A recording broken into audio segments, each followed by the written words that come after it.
आज हम शहीद को नमन कर रहे हैं और जिन्होंने 1957 के लड़ाई में 1857 की लड़ाई में जो नींव रखा, उस नींव के बाद ही इस देश में आजादी का सपना देखने का शुरुआत हुआ।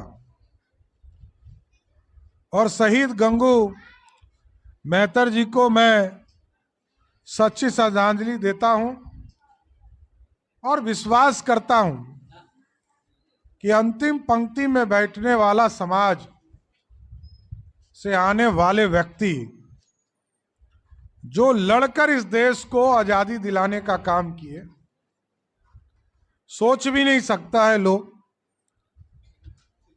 कि इस समाज के लोग इस देश के लिए लड़ने का काम करें। लेकिन आप सोचिए, 19वीं सदी में 1857 में गंगू मेहतर जी ने इस देश की आजादी की लड़ाई की शुरुआत कराई। और जो समाज इस पूरे समाज की गंदगी को ढोने का काम करता है,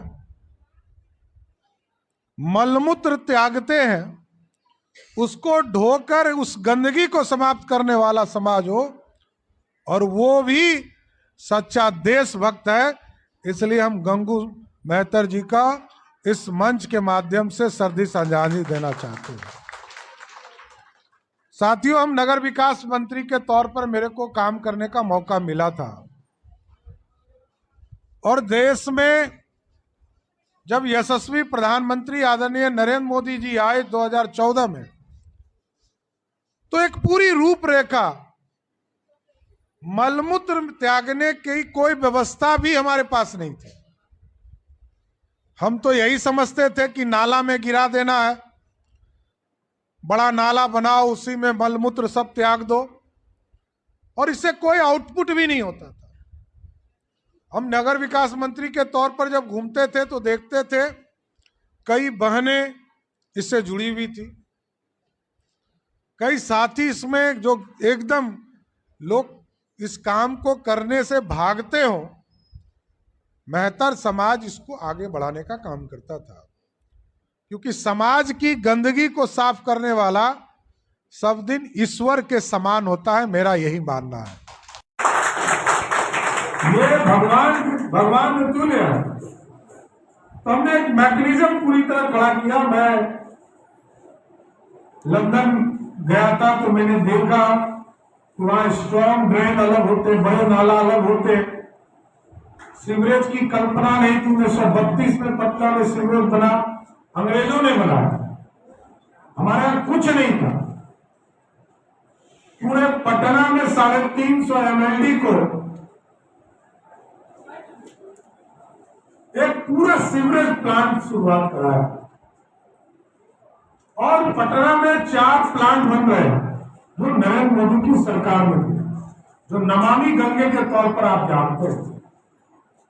इसी तरह बक्सर में, आरा में, छपरा में, सोनपुर में, हाजीपुर में, फतुहा में, बख्तियारपुर में, बाढ़ में, मोकामा में, बढ़ैया में, बेगूसराय में, मुंगेर में, सुल्तानगंज में, नौगछिया में, भागलपुर में, कहलगांव में, ये सभी जगह कहीं 100 करोड़ रुपया का, कहीं 200 करोड़ रुपया का, पटना जैसे शहर में 3,000 करोड़ रुपया का सीवरेज प्लांट शुरुआत करा।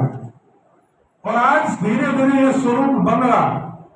हम लोगों ने तय किया कि इसका पानी भी हम गंगा में नहीं ले जाएंगे। आपने देखा होगा, अक्षय कुमार जी का फिल्म देखा होगा ट्वाइलाइट, कैसे उसको खाद बनाकर अपने जीवन में उपयोग किया जा सकता है।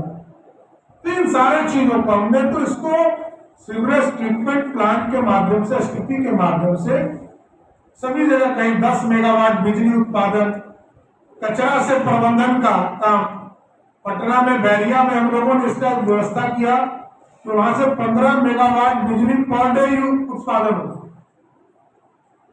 और एसटीपी से बेगूर के पास देखे होंगे, दीघा में देखे होंगे, सैदपुर नाला के पास देखे होंगे, सभी जगह हम ट्रीटमेंट प्लांट्स बना रहे हैं जिससे बिजली का भी उत्पादन हो। और हम गए थे नागपुर, बड़ी खुशी हुई, हमारे नेता वहां नितिन गडकरी जी वहां के सांसद है, बताया उन्होंने कि नाले की पानी के प्रयोग करके कैसे हम पेट्रोल के जगह पर उस गैस को यूज कर सकते हैं। तो ये सारी चीजों पर काम किया जा सकता है। अब कोई काम छोटा नहीं है, सब बराबर है। लेकिन आज जिस महान व्यक्तित्व के श्रद्धांजलि देने के लिए हम लोग बैठे हैं, इन्होंने आजादी की लड़ाई लड़ी, आजादी में इस देश को कैसे हमारे सैनिकों को मदद हो सकता था, क्योंकि आजाद उस समय तो स्वतंत्रता सेनानी हुआ करते थे। और प्रधानमंत्री, इस देश के प्रधानमंत्री आदरणीय नरेंद्र मोदी जी लगातार स्वच्छता का अभियान चला। आप देखते होंगे स्वयं झाड़ू उठाए, झाड़ू इसलिए उठाए कि जो अंतिम पंक्ति में बैठने वाला व्यक्ति है, जिसको हम समाज के सबसे अंतिम में मानते हैं, उसको इज्जत देना है, उसका सम्मान करना है।